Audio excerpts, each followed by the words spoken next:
Hi, and welcome back to HVAC Talk, Let's Be Real. My name's Renee, I'm one of the owners of LCS. And I'm Travis, the other owner of LCS. And we are here with our service department as well. We're going to talk to you today about tankless water heaters.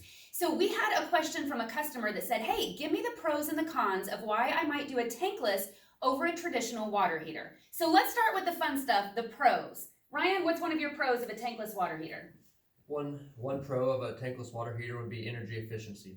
All right, that's always a good thing. Jason? Well, I have kids, so endless hot water. Ooh, that's one of mine too. I love it. Mark? I can get rid of the tank, hang it on the wall, put a dehumidifier right underneath where that tank used to be. Ooh, so a space saver. So there's lots of pros, as you can see, to a tankless water heater. We have one ourselves, and several people here have one as well. But there's also some cons that you need to consider. So one of those has to do whether you have gas at your home or whether you're all electric. Travis, explain the difference. So the gas side of the tankless is very phenomenal. You heard the pros on the tankless itself. The question comes up on electric. The downfall to electric is it requires a lot more electricity to heat that water up to keep it constant hot.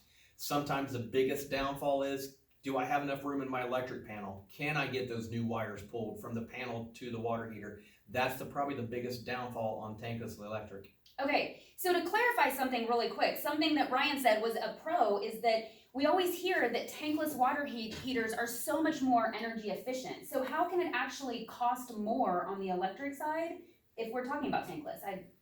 Well, it comes from the fact that it requires 3 times the power to heat the water as what a normal one would do, and that's where the energy efficiency takes a nosedive. So if you're taking a really quick shower, you do dishes, something minimal, you're good. If you're the person that wants to take a 45-minute shower, not good. So okay, so as we were talking about before, it is on demand, right? That's what Jason was saying is a major pro, is it's on demand and it comes through, but as that water is rushing through the lines, it takes more power to heat that. Is that what you're saying? yeah, you'll get a call from IPL wondering why you got such a spike in electricity because the meter's spinning off the house. Okay. Now it is correct by it's not keeping 50 gallons of water hot through the day when you're not using it. It's a toss-up. It's a double-edged sword. So you got to watch on the usage on a tankless electric if you were ever to purchase one. Okay, so with gas, you don't have to worry about that so much. Is it just because gas is cheaper than electric?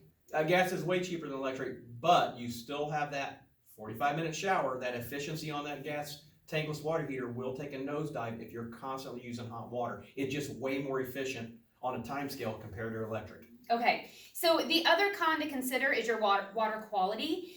Indianapolis surrounding areas has very hard water, and there's a lot of components inside of a tankless water heater that can lime up and calcium up and whatever. And so if you have soft water, you're much better off than if you have hard water on a tankless water heater, just to keep those components working as they should. So water quality is always something that you need to consider as well. So I hope that gives you some great pros and cons tips if you are trying to make a decision over tankless or traditional. If you have any questions, please reach out to us. We're happy to answer those. Otherwise, thanks for joining us, and we'll see you next week on HVAC Talk, Let's Be Real.